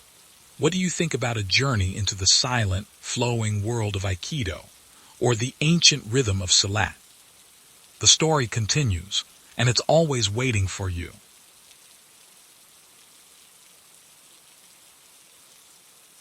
Some stories begin with a dragon, others with a sword. But this one starts with a whisper, a legend passed quietly through the smoky halls of southern China. Imagine a martial art created not by warriors in iron armor or giant battlefields, but by a woman, a Buddhist nun named Mui. In a world where strength was power, she saw something else: simplicity, softness, and smartness. They say she watched a crane fighting a snake. Grace met precision. The crane used its wings to parry, the snake its body to coil and strike. No wild movements, no brute force, just natural rhythm and gentle counters. From that vision came a style built not on domination but flow. The name of this art, Wing Chun. It is said that Mui passed her knowledge to a girl named Yim Wing Chun who was being pressured to marry a warlord. With this new art she defended herself, and in time her name became the name of the style, Wing Chun. It means beautiful spring. A name so calm, so peaceful, just like the movements in this art. Now let's travel through time and trace its gentle steps through history. Wing Chun developed in secret, hidden away in temples and homes, passed from teacher to student like a secret song whispered softly in the night. Because it wasn't for show. It wasn't to impress. It was to protect. It was practical, compact, and clever. It spread quietly, mostly by word of mouth. And then in the 20th century, a man named IP Man changed everything. IP Man was calm, kind, wise, and very, very skilled. Living in Fashion and later moving to Hong Kong, he taught many students, but one became famous across the whole world: Bruce Lee. Bruce Lee learned Wing Chun in his youth. His speed, his grace, his philosophy, much of it began with Wing Chun. And from Bruce Lee, the world turned its eyes back to IP Man. Then came the movies. Then came the books. The quiet art was now a global name. But what is Wing Chun really? It is a close-range martial art. That means it's designed for situations where you're very close to your opponent.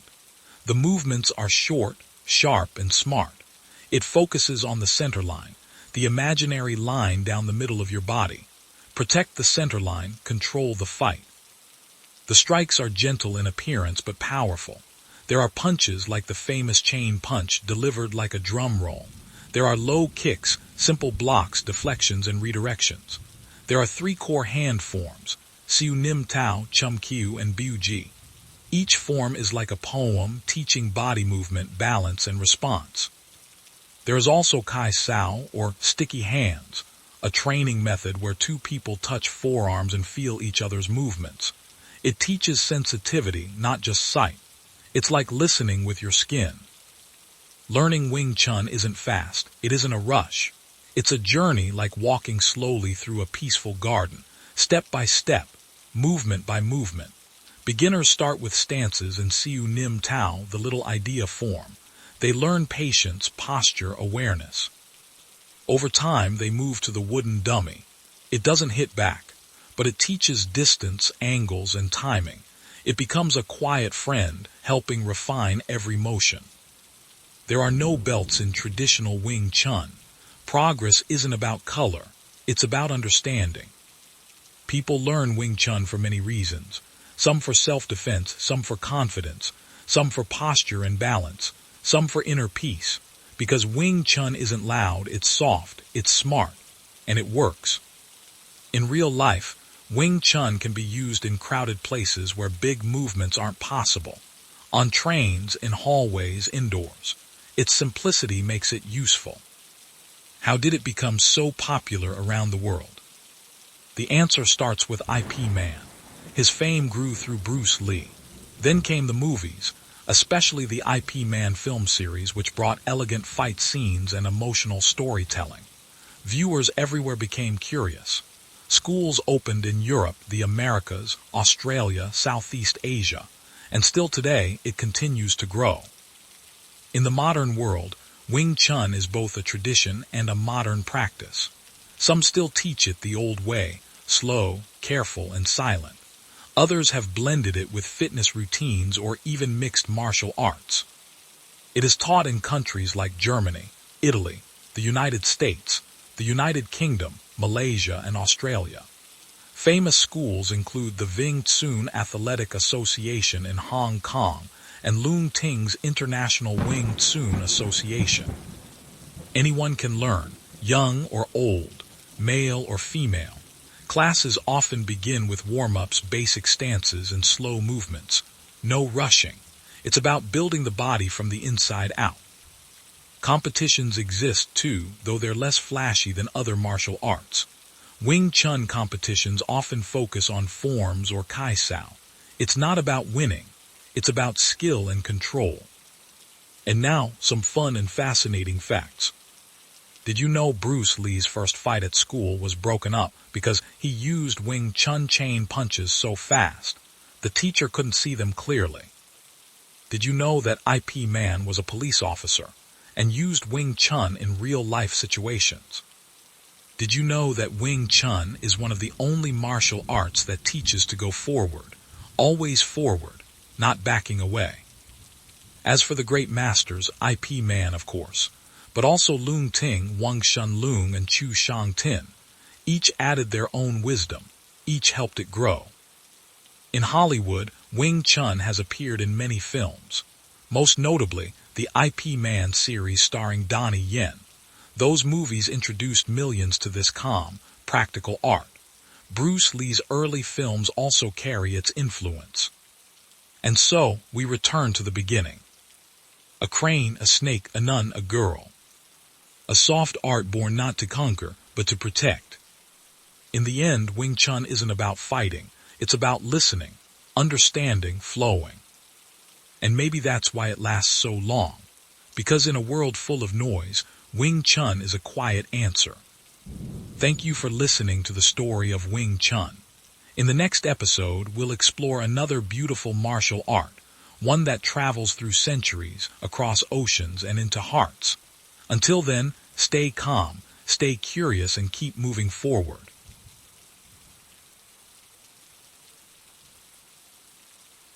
Have you ever heard of a martial art so ancient, so fluid, and so graceful that people say it was taught by sages to warriors in the forests of India? A martial art that flows like a dance, yet is strong like a river in flood. Some say it's the oldest fighting style in the world. Others call it the mother of all martial arts. What if I told you that this art form, hidden in the lush green lands of Kerala, still lives today, moving silently through generations? That art is Kalaripayattu. Let us gently begin our long, peaceful journey into the world of Kalaripayattu, from the whispers of the past to the stories of today, so you can understand not only how it began, but also how it breathes, flows, and teaches. Long, long ago in the southernmost part of India, where the land is filled with swaying coconut trees and calm backwaters, there was a region known as Kerala. It was here, among the ancient temples and dense forests, that a system of martial movement was born. It was not just fighting, it was a way of life. According to legend, it was sage Agastya and Lord Parashurama who first brought this wisdom to earth. Parashurama, a warrior sage believed to be an incarnation of Lord Vishnu, is said to have thrown his axe into the sea, creating the land of Kerala. Then, he taught the martial art to his followers to protect dharma, or righteousness. Kalaripayattu, derived from the words kalari meaning battlefield and payattu meaning fight or practice, is believed to be over 3,000 years old. It was created not as a tool for war alone, but as a holistic training system that blended movement, healing, philosophy, and discipline. It shaped the warriors of Kerala who protected kingdoms and upheld justice. Kings supported it.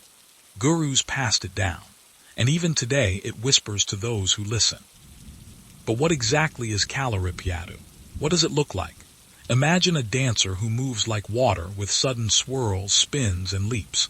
Now imagine that same dancer being able to strike like a tiger, leap like a deer, and hold a sword with stillness and strength. That is the balance Kalaripayattu teaches, grace and power. There are many parts to this martial art. It begins with Maypyattu, the training of the body through sequences and postures. Then comes Koltari, the training with wooden weapons. Ankathari teaches the use of metal weapons like swords, spears, and shields. And finally, there is Varamkai, the art of empty-hand combat, where one uses locks, throws, and strikes to subdue an opponent. But Kalaripayattu is not just about battle. It's also about healing. It includes a traditional system of medicine and massage using special oils. The movements themselves are designed to awaken the energy in the body, to stretch, to balance, and to heal. Practicing Kalaripayattu can make you stronger, more aware, and deeply calm. To learn Kalaripayattu, one must follow a path of respect and discipline. Learning begins in the Kalari, a special training ground, often built with its entrance facing the east. Students bow to the earth before stepping in, showing respect to the space. A master called Gurukul guides each student with care. Training is not rushed. The body must be prepared slowly. First come stretches and basic stances, then footwork, then movements of animals, the lion, the boar, the peacock, then weapons, then combat, and in every step the breath must stay calm. It takes years to become skilled, but one begins to feel the benefits even early on. The body becomes flexible. The mind becomes sharper. The spirit becomes peaceful. That's why many learn it not to fight, but to feel more alive. Why should one learn Kalaripayattu today?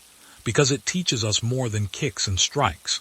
It teaches awareness, discipline, calmness, and self-defense. In difficult situations, its teachings help you stay centered and move wisely. It builds strength without aggression. It gives confidence without ego.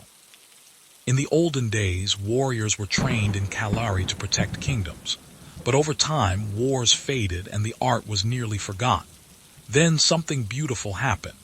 Artists, healers, and seekers rediscovered it. They brought it into theater, dance, fitness, and wellness. Slowly, it began to shine again. Today, Kalaripayattu is practiced not only in India but across the world. From Germany to Japan, from America to Australia, people are drawn to its grace and wisdom. Famous institutions like the CVN Kalari in Tiruvananthapuram, Kerala Kalaripayattu Academy in Kozhikode, and Hindustan Kalari Sangam in Calicut keep the tradition alive. These centers offer short-term and long-term courses. Some even teach online. Students from all countries travel to Kerala to live and train with masters. They learn how to move, how to breathe, how to connect their bodies and minds. Kalaripayattu is also being shared through performances and competitions. In India, events are held in Kerala, Tamil Nadu, and Karnataka. Internationally, cultural festivals invite Kalaripayattu teams to perform. Some organizations are working to include it in martial arts games globally. Viewers can participate too. Beginners can attend workshops. Some countries now host regular Kalari training camps. Slowly, it is finding a place in the world's martial arts community. And yes, Kalaripayattu has set some beautiful records too. The longest Kalari demonstration lasted several hours and involved hundreds of students. The art has been recognized by UNESCO as part of India's intangible cultural heritage. It's even been used to help children improve posture, attention, and confidence. Many famous Gurukuls have carried this torch across generations. C.V. Narayanan Nair of CVN Kalari was one such legend. His son, C.V. Govindan Kutty Nair, continued his legacy. Then there is Meenakshi Amma, an 80-year-old Gurukul who still practices and teaches with unmatched grace and wisdom. And did you know, Kalaripayattu has also inspired filmmakers.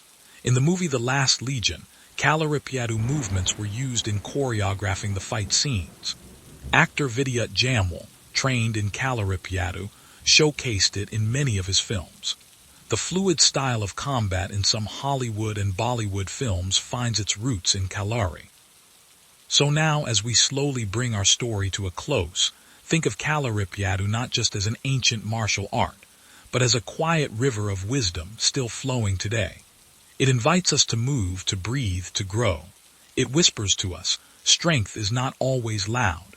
Grace is not always still. Thank you for coming along on this calm, gentle journey through the world of Kalaripayattu. May its story stay with you like a breeze from the southern shores of India. And if you feel curious again, come back soon. Because in the next story, we will travel once more, perhaps to another ancient path, another peaceful art, or a quiet warrior's tale. Until then, move gently and breathe deeply.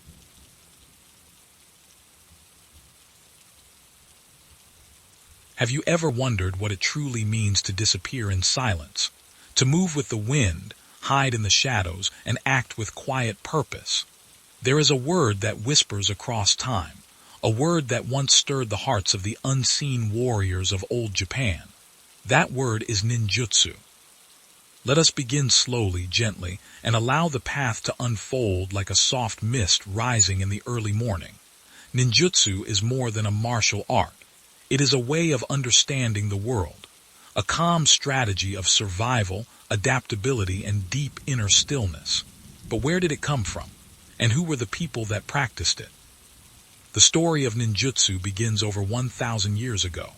Back in ancient Japan, long before electricity or modern cities, the land was ruled by clans. These clans often fought each other, and power shifted like the changing seasons. Samurai warriors, proud and noble, protected their lords and followed a strict code called Bushido. But not all wars were fought face to face.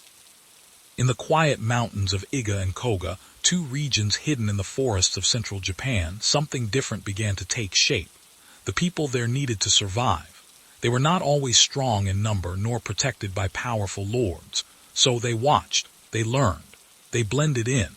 They used their surroundings to their advantage. Over time, these clever survival techniques became a discipline, a tradition passed down in secret. That was the beginning of ninjutsu. No single person created ninjutsu. It was shaped slowly like water carving through rock. It came from nature, necessity, and deep observation. And yet there were those who helped gather it, teach it, and refine it into something that could be practiced and shared. The teachings were held by families, by clans, especially in Iga and Koga, who became known as shinobi. Today, we call them ninja. Ninjutsu is very different from other martial arts. It is not only about fighting, it is about thinking. It is about moving through the world quietly, gently, and wisely. A shinobi didn't always face danger with a sword. Sometimes they used disguise. Sometimes they used escape. Sometimes they never had to fight at all. This calm, intelligent approach is what made ninjutsu so special. There are many types of techniques in ninjutsu.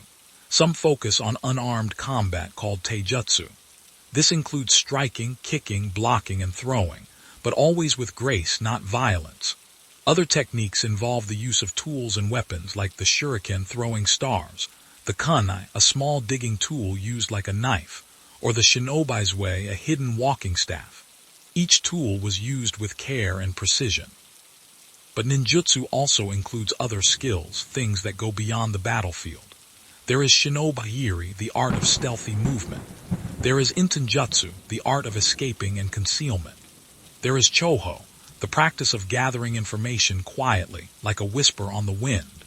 And there is tenmen and chimen, the study of weather and terrain, so that one could understand nature as a friend. Learning ninjutsu is not quick. It is a lifelong path, just like learning how to breathe calmly or walk with presence. To begin, one must study the basics, how to move silently, how to roll softly, how to defend without hurting. Many schools begin with taijutsu, the body movements. You learn to feel your balance. You learn how to fall gently, how to rise quietly, how to strike with softness. As you progress, you begin to learn more tools, more forms, and deeper philosophies. You might learn about kyujin, hand signs used for focus and energy. You might study strategy, deception, and even meditation. Ninjutsu is not a sport. It is a living art. It can take many years to understand its depth, but every step is peaceful and rewarding. Unlike some arts that rely on tournaments and belts, ninjutsu often follows a traditional path of student and master. The learning happens slowly, through repetition and respect. Some schools use a ranking system similar to other martial arts, with colored belts, but others remain rooted in older methods of personal progress. Why should someone learn ninjutsu? Because it teaches how to see the world clearly. It teaches calm under pressure. It teaches how to survive not just in fights but in life. In real-world situations, ninjutsu helps with awareness, with staying safe, and with solving problems without panic. It is about thinking ahead, moving gently, and staying hidden when needed. As time passed, ninjutsu began to fade from daily life. Japan became more peaceful, and the need for covert agents grew less. But the art did not disappear. It became a tradition, preserved in families and quiet schools. And then, in the 20th century, one man brought it back into the light. His name was Masaki Hatsumi. He studied with the last known master of a ninjutsu lineage, Toshitsugu Takamatsu. Takamatsu had lived through great changes in Japan. He had wandered, studied, and fought. He passed his knowledge to Hatsumi, who then founded the Bujinkan, a school to share 9 traditional Japanese warrior arts, including ninjutsu. Through Hatsumi, the world was reintroduced to this gentle and powerful art. He taught in Japan and around the world. Visitors came from every country to study with him. Slowly, the hidden art became known once more. Today, ninjutsu has spread across the globe. Schools have opened in America, Europe, Australia, and beyond. Some names of popular institutions include Bujinkan Dojo, Worldwide, Genbukan, and Jininkan. Each one carries the ancient teachings with care. Learning today is easier than ever. Many instructors share their knowledge through videos, books, and in-person training. Classes are usually calm and small, focused on safety, mindfulness, and respect. If someone wishes to learn, they can begin at any age. No special strength is needed, only curiosity, patience, and a gentle heart. Ninjutsu doesn't have Olympic Games or major world tournaments like other martial arts. It remains more traditional, more inward. However, there are small friendly gatherings, workshops, and demonstrations held by various schools. Students can participate by joining a local dojo and attending these peaceful events. There are some amazing facts about ninjutsu too. Did you know that the traditional black outfit we imagine for ninjas was actually a stage costume, used in theater to show invisibility? Real ninjas dressed like farmers or monks, blending into the world around them. Or that some shinobi were women. Known as kanoichi, they used charm, intelligence, and cleverness to gather information. Ninjutsu was always about adaptation, not strength. Some well-known modern teachers of ninjutsu include Stephen K. Hayes, an American student of Hatsumi who helped bring the art to the West. Others include Doron Navon from Israel and Arnaud Kausserg from France. These masters teach with calm voices, gentle smiles, and deep wisdom. Ninjutsu has also quietly slipped into movies. Films like Batman Begins and Teenage Mutant Ninja Turtles show elements of the art. Even in The Last Samurai or Inception, you'll find moments of silent movement, clever thinking, and peaceful strength that echo the shinobi spirit. And so we come to the close of this long, quiet journey. Ninjutsu is not just about the past. It is about staying calm in today's noisy world. It is about thinking carefully, moving softly, and living with awareness. It is a peaceful art, wrapped in mystery, but open to all who walk with patience. Thank you for listening. And if your heart is still curious, then you'll love the next story, where we'll explore another tradition, full of silence, wisdom, and quiet strength. Until then, stay hidden like the leaf on the tree and move with the wind. We'll meet again soon now.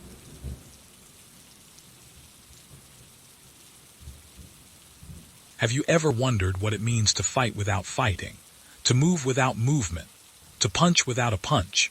These might sound like riddles from an old scroll, hidden in a temple somewhere in the misty hills of Asia. But they are not. They are the whispers of a martial art unlike any other, a martial art born not from tradition, but from questioning tradition itself. This is the story of Jeet Kune Do. Long ago, in a world where martial arts were deeply rooted in age-old systems, one man dared to challenge them all. His name was Bruce Lee. Bruce was not just an actor or a fighter. He was a thinker, a philosopher of motion. Born in San Francisco in 1940 and raised in Hong Kong, Bruce began his martial arts journey with Wing Chun, learning the smooth, close-range combat of that system. But as he grew, he asked questions.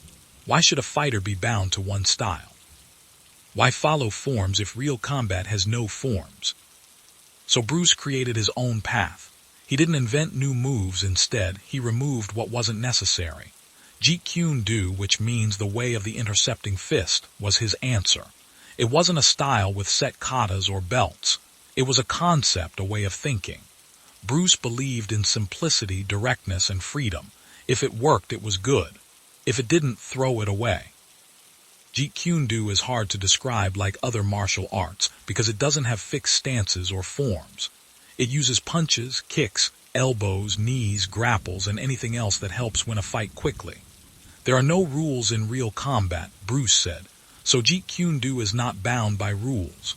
But it's not wild or chaotic. It's very sharp, clean, and efficient like water, taking the shape of whatever it touches. To learn Jeet Kune Do, you don't just memorize patterns. You understand principles. You learn economy of motion, how to move only what you must and nothing more. You learn to intercept, to stop an attack before it lands. Training often includes boxing, fencing, Wing Chun, and other arts, but always through the lens of usefulness. Instructors help students develop their own way, their own rhythm. This is not a path where everyone walks the same. Everyone flows differently. There is no universal syllabus, no black belt. Some schools offer levels, but Bruce never intended it to be ranked. Instead, you grow by testing, sparring, thinking, and refining.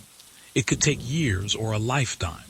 And yet its benefits come early. Quicker reflexes, better focus, strong body, clear mind. You learn to trust yourself, to move with calm and confidence. Jeet Kune Do isn't only for the ring or street. Its ideas help in daily life. The idea of adapting, of using what works, helps in conversation, in work, and challenges. It teaches freedom and self-expression. Bruce said, all knowledge ultimately means self-knowledge. In this way, Jeet Kune Do becomes not just a martial art, it becomes a way to discover who you are. After Bruce Lee passed away in 1973, many feared Jeet Kune Do would vanish.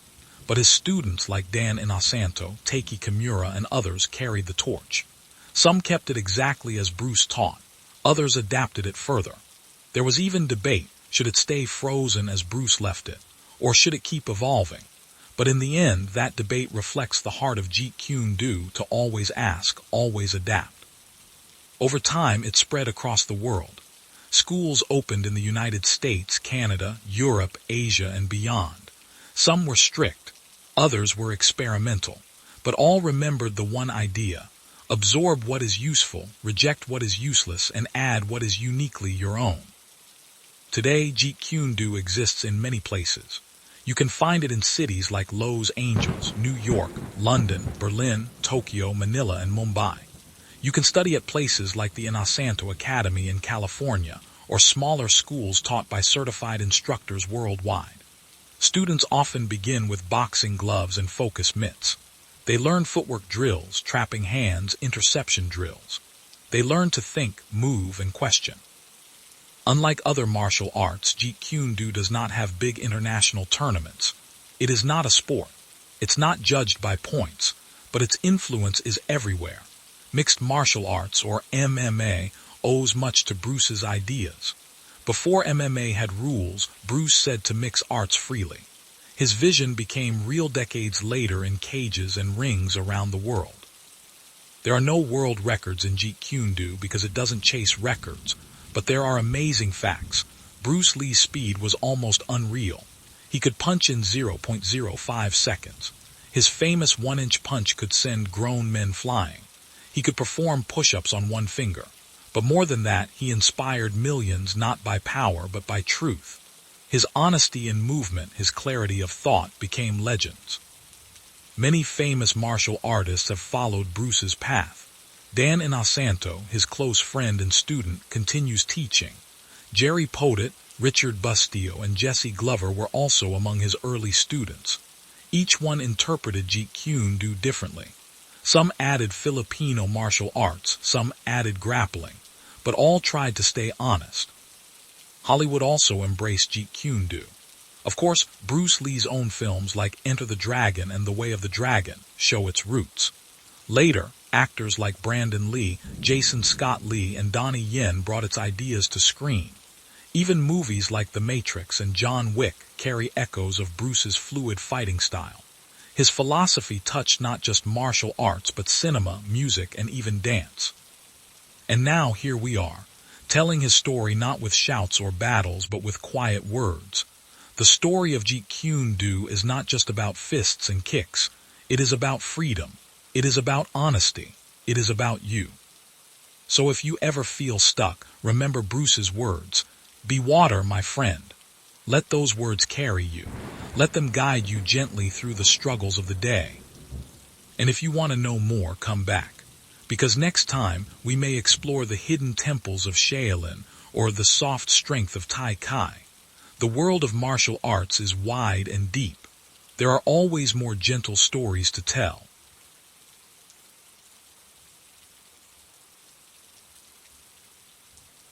Thank you for spending this quiet time with me. If you enjoyed the story, please give it a like. It truly helps. Share it with someone who loves to listen. Your thoughts are welcome in the comments. I read every word. And if you'd like to hear more stories like this, subscribe and stay close.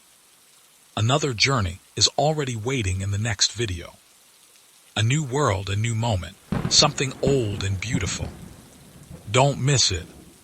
Until then, stay curious, stay kind. And I'll meet you again in the next story.